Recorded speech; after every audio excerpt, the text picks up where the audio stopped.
Torpaqların fikirləşin biz, kim qorumalı torpağı? Gül, hamının anası da, başlı da, namusu da, qeyrəti de bu torpaqdır. Bu torpaqdan kim qalacaq? Məhdi meydana qalacaq. Mekanın cennet, cennet olsun oğul. Qəbrin nurla, nurla dolsun oğul.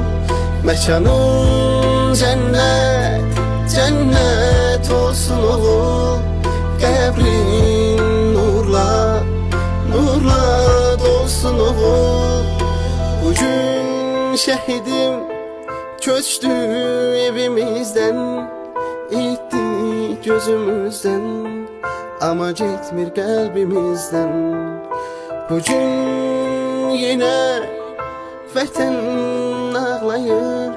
Sen uyu şehidim, sen uyu mezarda. Mekanın cennet, cennet olsun oğul. Qəbrin